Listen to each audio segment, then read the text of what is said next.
Hello student. आज हम आपकी हिंदी किताब से पाठ 4 पढ़ेंगे। पाठ 4 एक कविता है, चांद से थोड़ी सी गप्पें। और इस कविता के कवि हैं शमशेर बहादुर सिंह। तो आइए इस कविता को पढ़ें और उसके प्रश्न अभ्यास को करें। गोल है खूब मगर आप तिरछे नज़र आते हैं ज़रा, आप पहने हुए हैं कुल आकाश तारों जड़ा, सिर्फ मुंह खोले हुए हैं अपना गोरा चिट्टा गोल मटोल, अपनी पोशाक को फैलाए हुए चारों सिमत आप कुछ तिरछे नजर आते हैं, जाने कैसे खूब है गोकी। वाह जी वाह, हमको बुद्धि ही निरा समझा है, हम समझते ही नहीं जैसे कि आपको बीमारी है। आप घटते हैं तो घटते ही चले जाते हैं और बढ़ते हैं तो बस यानी कि बढ़ते ही चले जाते हैं। दम नहीं लेते हैं जब तक बिल्कुल ही गोल ना हो जाए, बिल्कुल गोल। यह मरज आपका अच्छा ही नहीं होने में आता है। तो बच्चों यहाँ पे कवि जो है चांद के बारे में वर्णन कर रहे हैं कि चांद जो है वो कैसा गोल सा है और तारों से जड़ा हुआ है, तारे उसके आसपास हैं।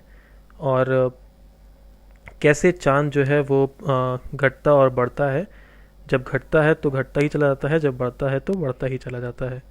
तो इस यहाँ पे कवि ने बहुत ही सुंदर वर्णन किया है चांद के बारे में। तो आइए अब इसका प्रश्न अभ्यास करेंगे कविता से। आप पहने हुए हैं कुल आकाश के माध्यम से लड़की क्या कहना चाहती है कि चांद तारों से जड़ी हुई चादर ओढ़कर बैठा है, चांद की पोशाक चारों दिशाओं में फैली हुई है, तुम किसे सही मानते हो। तो यहाँ पे जैसा कि अभी हमने कविता पढ़ी है, कविता के हिसाब से यहाँ पे इसका उत्तर होगा चांद तारों से जड़ी हुई चादर ओढ़कर बैठा है। अगला प्रश्न है, कवि ने चांद से गप्पे किस दिन लगाई होगी। इस कविता में आई बातों की मदद से अनुमान लगाओ और उसका कारण भी बताओ। तो यहाँ पे दिन और कारण हमें लिखना है। दिन हमारे पास ऑलरेडी लिखा हुआ था और कारण हमें यहाँ पे बताना है। तो पहला है दिन पूर्णिमा। तो पूर्णिमा क्या होता है, चांद पूरी तरह जब गोल नजर आता है। अष्टमी से पूर्णिमा के बीच चांद तिरछा नजर आता है। प्रथमा से अष्टमी के बीच चांद बहुत पतला नजर आता है। मेरे विचार से कवि ने चांद से अष्टमी से पूर्णिमा के बीच गप्पे लड़ाई होगी। ठीक है, अब हम तीसरा प्रश्न देखेंगे।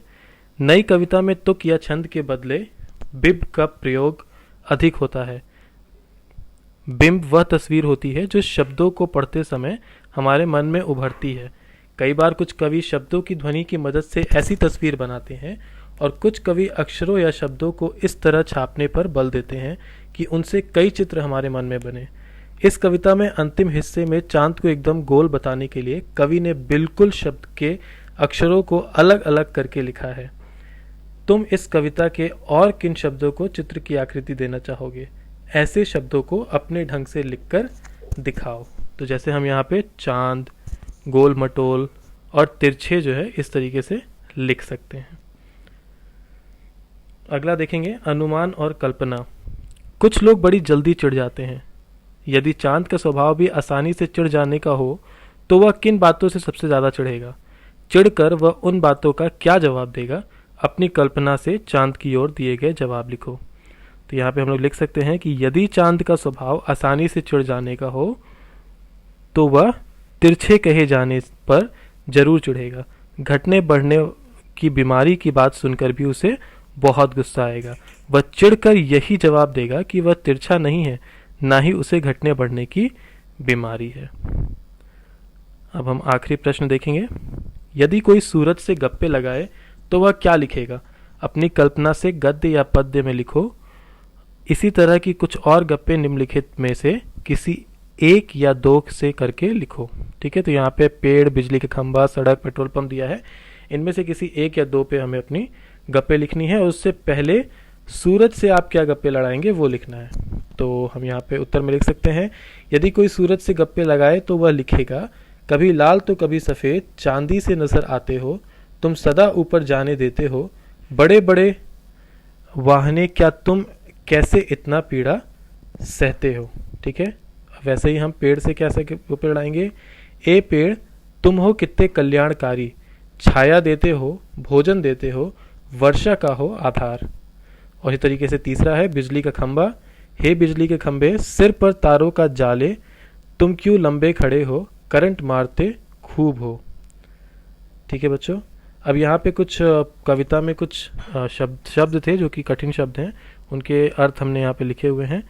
सिर्फ, केवल, पोशाक, वस्त्र, सिमत, दिशा, मरज, बीमारी। ठीक है, सो यहाँ पे आपका ये पाठ समाप्त होता है। इसके सारे प्रश्न अभ्यास जो हमने अभी यहाँ पे डिस्कस किए हैं उसको आप अपनी कॉपी में लिखेंगे और उसको याद करेंगे। धन्यवाद।